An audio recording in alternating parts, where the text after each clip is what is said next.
folks. Welcome to another show, Housecoat Chat number 34. Your host, Justice Truth, the dude in the housecoat. Yes, this is all for funds and everything else. If you are taking any kind of from my shows, please read and research on your own, folks.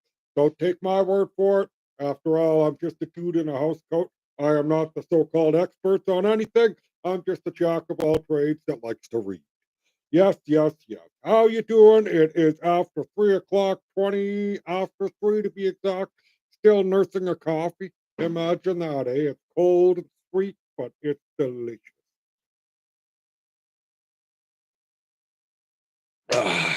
How's it going, folks? It's a nice day today. Beautiful sunshine. Still chilly out there. I'm going to go outside and play with my dogs in a while. But first, I thought I'd get a show out of the way. And yes, what can we say? The tariff stuff that's still going on, the border czar for fentanyl has been named a Trudeau lackey, and let's just hope it does have some help in this crisis of the drug overdoses and the fentanyl and all the other narcotics that are crossing on both ends of the border, not just from us into them, but from them into us. The crime, the crime, the drugs, and everything else. It needs to be solved. And after hearing Danielle Smith today speaking with all, I guess, 13 premiers in Washington, D.C., at the White House for a meeting on the issue that we are discussing here on the show, the tariff. And as a side note, the Prime Minister of Canada is out of the country as well. Folks, the cats have left the house. Let the mice play. We have no real leadership in this country at the moment. Everybody's out. Maybe we should throw away the key. We don't want them back, folks. We don't want them back. You know, I will say Danielle Smith, I like, and a couple others. David Eby, I hope you hit your head on the door frame because you're a tall fellow. My God, you are a dunce. Anyways, the tariffs, folks.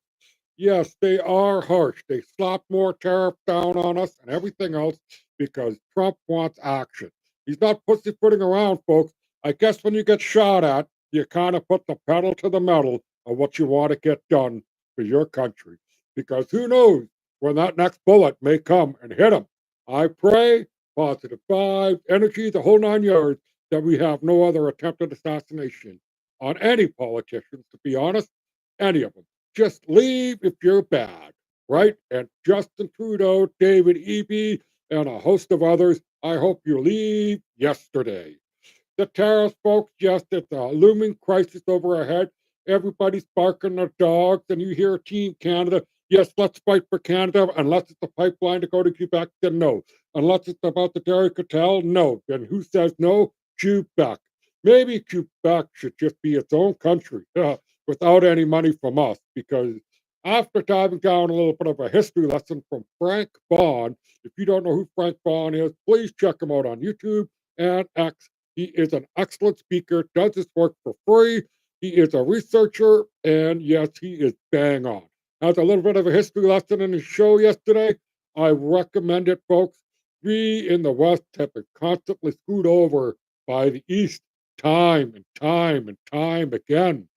And here we are repeating history over and over again. It is such a sickening sight, all because a select few in the East who hang on to power want to strangle the West. And the West is providing most of the money needed to fund the transfer payments for Quebec and a couple other provinces down on that end, right? It is a shame that people out West are constantly choked to make things better for the people out East. But that is what our Westminster parliamentary style of governance is, right, folks? What we truly need is almost what the U.S. Constitution is. If that was adopted into this country, I think this place would be booming. Instead, we have people that have been elites, and I hate to use that word, within Canada, stranglehold on all of us. Now, yes, the tariffs, the fentanyl, the whole host of things, the helicopters. Yes, I see us making progress on the Canadian side. Time will tell at the end of the month what Trump will decide to do with those tariffs or the border itself. We may see the National Guard. Yes, the states do, individual states control the National Guard. But I can imagine Trump going to the governor of Montana, the governor of Seattle, Washington, and so on, all the way down the line and say, could you put some National Guards along the border instead of the US military on the Canadian and American border? Unlike the Mexico border, which actually has some firefights happening between the US Border Patrol and the Mexican cartels. You heard that correctly, folks. Folks, the Mexican cartels are now attempting to shoot the Border Patrol people. So fireworks are going to happen, and I imagine the US military is going to be using a couple of planes, no, or helicopters or special forces, and they're going to deal with the cartels in Mexico, whether Mexico likes it or not. So hopefully Mexico straightens it out, and hopefully in Canada we straighten it out before the Americans decide to use their military might. The one thing that I like most about everything that's going on, I know tariffs is bad language and it's cost me more to buy a lot of things, such as my monitor, anything that I might need down the road.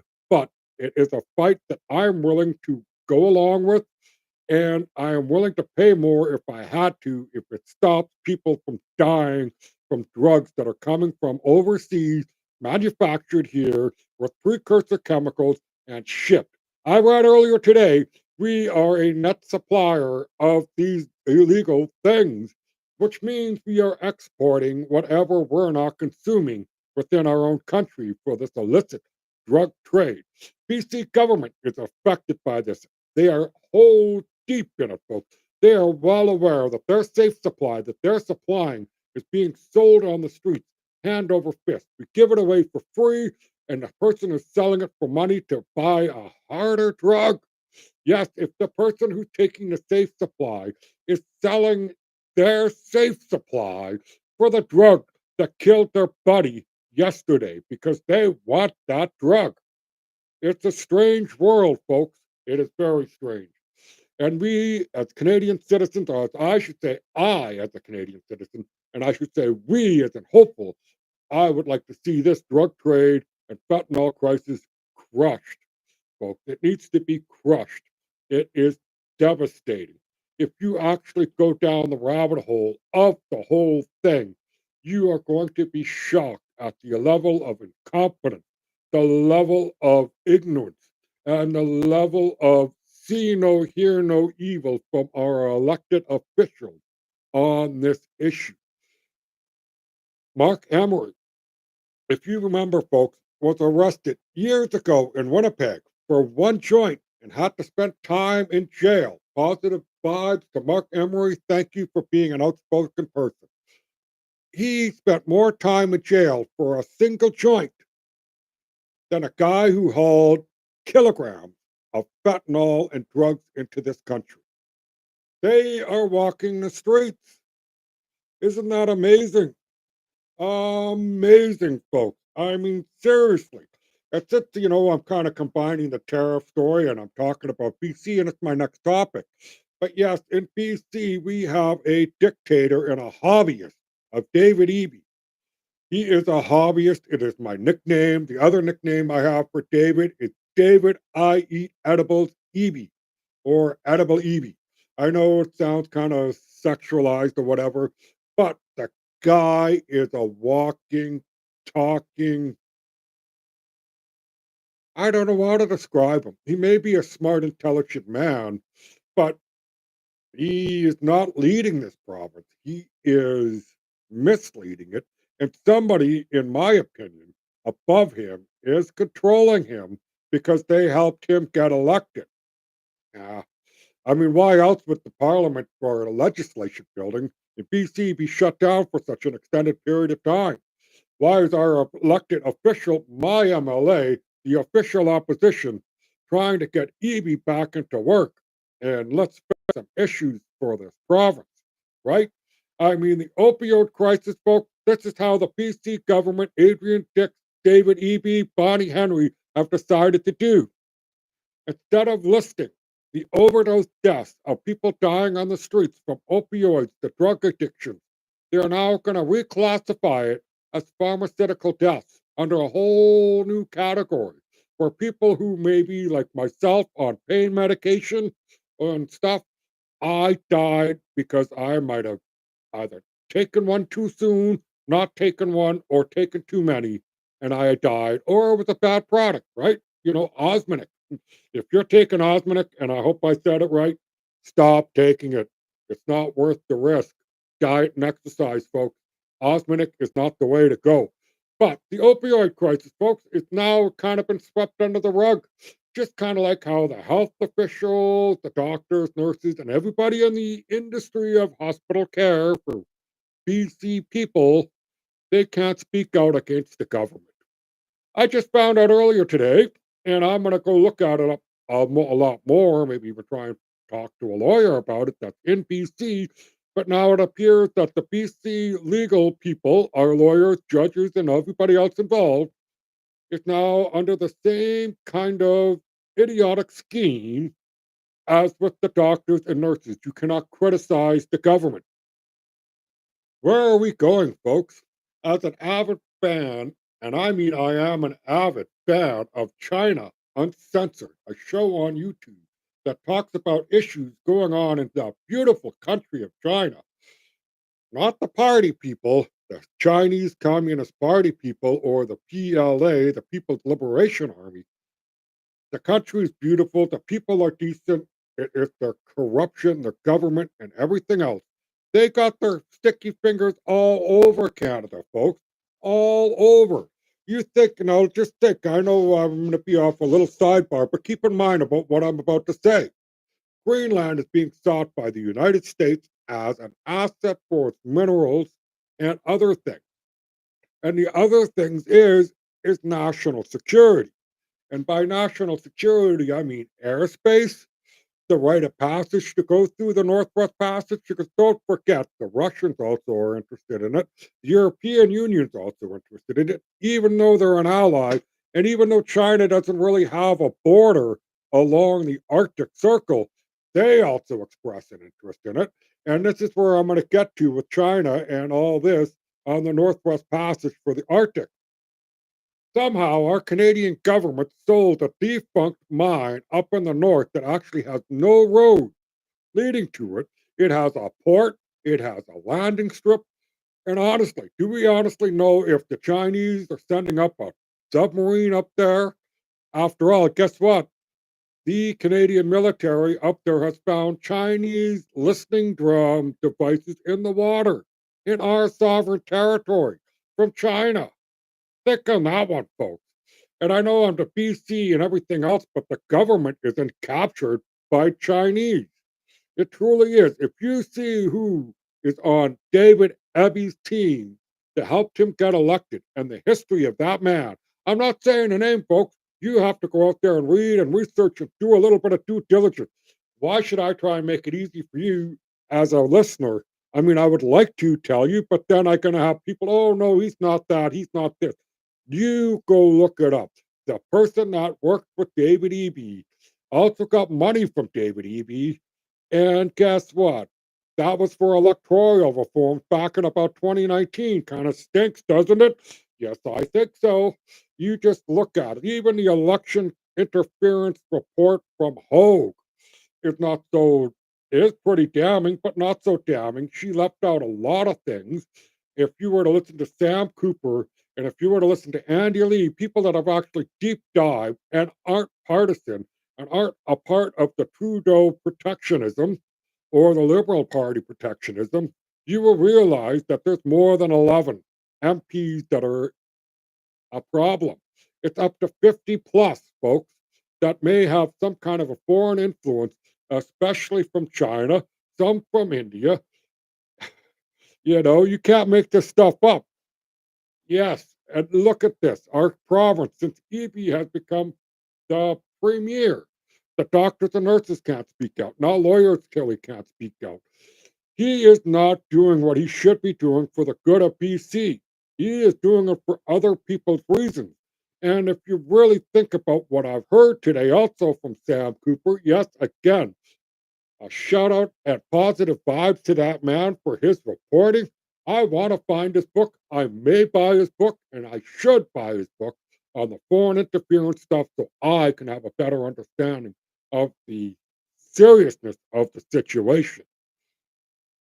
Whew, yes, it's a lot out there, folks. I mean, I'm at 15 minutes already, and the time is quickly going by, but I really want to talk a little bit about DOGE, the Department of Government Efficiency. And the reason I want to do that is because, well, it shows you what USAID has done, the United States of America International Development Program, which was supposed to be like an aid to help with wells, water disasters around the world, has turned into a CIA democratic platform to try and control our words, to try and control people, to take taxpayer money and give it to non government organizations like George Soros and a few others. And what am I missing here? That non government organizations are. It's why are they getting funding from the government if they're non government, right? George Soros, the billionaire, he took money from the American taxpayers within his open society organization, basically, and he's got a broad spectrum of organization. But he used it to fund DAs that would overturn decisions within the United States and make it a, a hack hole, a hellhole. At the moment, if you have not seen like the destructions of Black Lives Matter riots and the amount of people that weren't charged, but guess what? January 6th, how many people were nailed and how much of the FBI resources were actually used in that? 39%. But let's get back to Doji, folks, because that's the Department of Government Efficiency. And Canada gave money to USAID to give to Politico, a left leaning rag that tried to slam every person that was a Republican, basically a conservative. Money was given to spread falseness of words about other people, basically. Our money as tax-paying citizens in North America were used against us atrociously, and the Department of Government Efficiency has exposed it. And the best way they exposed it is that out of Elon's own words were, we are announcing what we are going to do, and then we are going to wait to see who complains the loudest, and it will be the first place we look. Well, congratulations, USA ID, and thank you, Elon and Doji team. Big balls, that kid. I love that the CNN had to say big balls. Anderson Cooper, big balls. Yeah, I mean, it was like an Austin Power episode, right? I mean, my God. But anyway, Global Affairs Canada, along with USAID, gave money to Politico, a left leaning rag, folks, that used our money against us as propaganda and forced us to try and see their way rather than just leaving us alone, right? I am so glad to see DEI on the way out. I am so glad to see the U.S. military is back to strength, is our unity. We are a team of one. We are not a collection of many. We have unity and we have purpose, and that is what the military should be. It shouldn't be a collection of who's who and what's what and weirdness, right? And the Canadian military, I hope, shapes up ASAP, because we don't have one. We don't. Anyways, folks, this is my longest video that I think I've done in a little while. I'm going to try and keep it shorter, but I like to talk. I apologize if I dragged on. I hope you stayed till the end. And yes, this is Justice Truth, the dude in the house coat, sending out positive vibes. And please, if you have never been to an SPCA, go once, just walk down the aisle, see if a fur ball connects with you, and take them home. Have a good day. Thank you.